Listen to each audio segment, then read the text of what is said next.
لك بداية نحن باسبوع عيد العشاق وعيد الحب، خلينا نقول لك مثل ما شايفين الورد الاحمر على بلوزتك، كل عيد فالنتين وعيد حب وانت بالف خير باسكال. ميرسي عليك وعلى عائلتك وولادك وعلى كل اللبنانية وعلى كل العرب.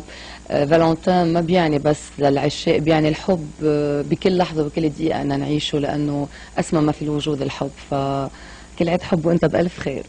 اكيد للمناسبة ما نسيتي كل اللي بحبوا باسكال وجمهورها بكل الوطن العربي وبلاد الاغتراب. الليلة وعبر شاشة روتانا حيطل كليب جديد لأغنية سنجل.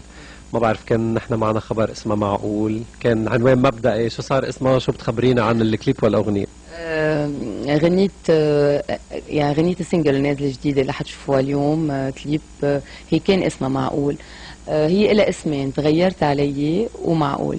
حسيت تغيرت علي اسم جديد، تغيرت علي في علامة استفهام.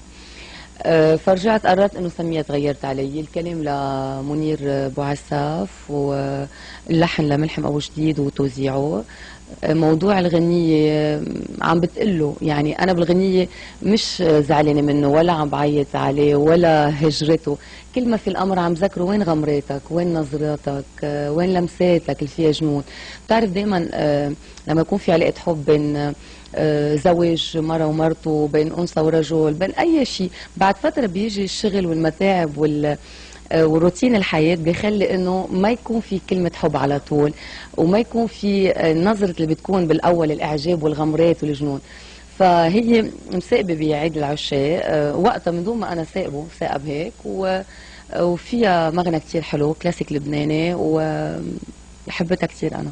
نحن بعيد العشاق ولكن باسكال ولأول مرة بدون حبيب بالكليب. ايه مزبوط.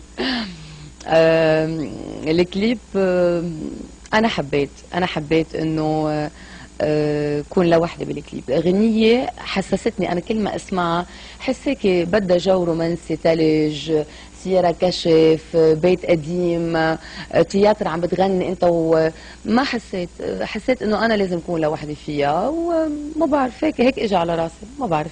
وعنك منك لوحدك بالحياة. لا اكيد الله يخلي لي اهلي ومحبيني وناس وكل اللي بحبوني. لا اكيد هربت اكيد دايما. نو كومنتس غيره. يلا غير سؤال. يمكن للبعض هلا نسبق عليه ونقول في ملابس جريئة وجديدة على باسكال.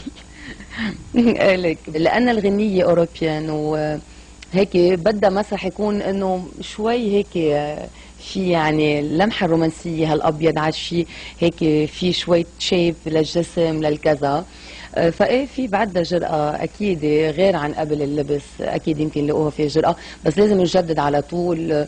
بس حتى بالجرأة اللي عم بقدمها دايما بتضلك تطلع بتلاقي باسكال، يعني ما في شيء رح ينقذك كثير. ولازم نواكب عصرنا ولازم نغير مع كل الجيل اللي عم نحسه. نحن نكون كمان مش بس بالاغاني، باللبس بكله على بعضه. لنورجي بعد هالتعب والرياضة والحمية الغذائية انه كمان جسمنا صار حلو كتير.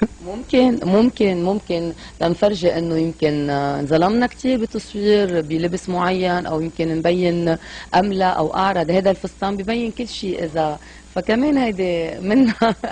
كمان منا خلينا نقول التصميم الفستان كان مع المصمم اللبنانية إلا زحلان، أول مرة بتعامل معها. مكياج بسام فتوح مثل العادي.